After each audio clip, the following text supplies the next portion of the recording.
ভারতের অন্যতম জনপ্রিয় পর্যটন স্থাপনা লালকেল্লার কাছে বিস্ফোরণের পর পাকিস্তান, নেপাল ও বাংলাদেশ সীমান্তে উচ্চ সতর্কতা জারি করা হয়েছে। 10 নভেম্বর রাতেই আন্তর্জাতিক সীমান্তগুলোতে নিরাপত্তা জোরদার করে ভারত সরকার। সংবাদ মাধ্যম ইন্ডিয়া টুডে থেকে খবরটি জানা গেছে।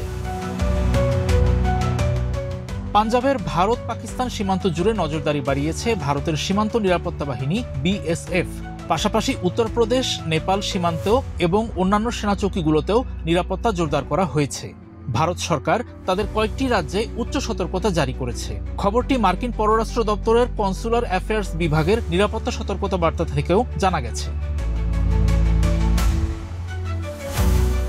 যুক্তরাষ্ট্র তাদের নাগরিকদের জন্য ভারত ভ্রমণে সতর্কতা জারি করেছে বলেও খবর মিলেছে।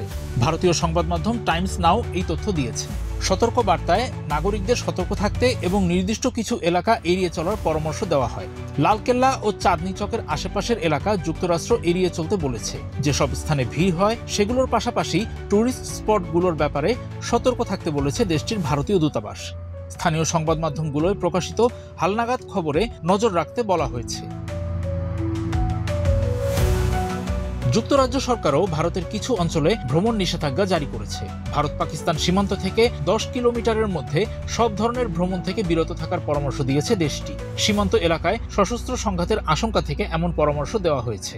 পেহেলগাম, গুলমার্গ, সোনমার্গ, শ্রীনগর শহর ও জম্মু শ্রীনগর জাতীয় মহাসড়কের মতো সংবেদনশীল স্থান এড়িয়ে চলতেও বলা হয়েছে।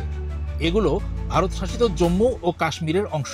এক্সট্রিম মশার কয়েল প্ল্যান্ট ফাইবার দিয়ে তৈরি। ডেঙ্গু, চিকুনগুনিয়া বাহি সহ যে কোনো মশার বিরুদ্ধে দেয় এক্সট্রিম সুরক্ষা। সংবাদ মাধ্যম NDTV থেকে জানা গেছে, দিল্লির লালকেল্লার পাশের রাস্তায় হুন্দাই i20 গাড়ি বিস্ফোরণের তীব্রতা ছিল ভয়াবহ। 10 নভেম্বরের ওই ঘটনার পর সেখানে প্রাণ হারানো মানুষের শরীরের অংশ পড়ে থাকতে দেখা গেছে। একেবারে ধ্বংসস্তূপে পরিণত হয় কয়েকটি গাড়ি। কমপক্ষে 22টি গাড়ি ক্ষতিগ্রস্ত হয়েছে। সেগুলোর কয়েকটি রীতিমতো ধ্বংসস্তূপে পরিণত হয়েছে। কমপক্ষে 9 জনের জীবন গেছে। বেশ কয়েকজন আহত হয়েছেন। আশেপাশের বাড়িঘর ও দোকানের জানালার কাঁচও ভেঙে পড়ে। অন্তত 10টি দমকল গাড়ি আগুন নিয়ন্ত্রণে কাজ করেছে।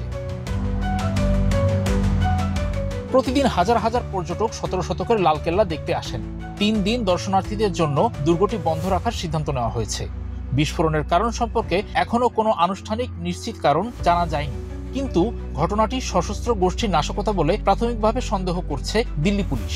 এরই মধ্যে ভারতীয় সংবাদ মাধ্যমগুলোতে গাড়ি বিস্ফোরণের ওই ঘটনার সঙ্গে পুলওয়ামা ট্র্যাজেডির যোগসূত্র উঠে এসেছে।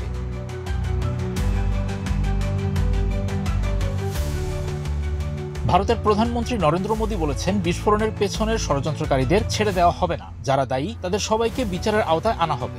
ঘটনার পর থেকেই তিনি তদন্তকারী সব সংস্থার সঙ্গে যোগাযোগ রাখছেন।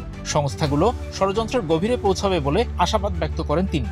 ভারতের স্বরাষ্ট্রমন্ত্রী অমিত শাহ 11 নভেম্বর সকালে ঊর্ধ্বতন কর্মকর্তাদের সঙ্গে একটি উচ্চস্তরের নিরাপত্তা পর্যালোচনা বৈঠকে বসেছেন। তারা বিস্ফোরণের কারণ নিয়ে সকল সম্ভাবনা অনুসন্ধান করছেন।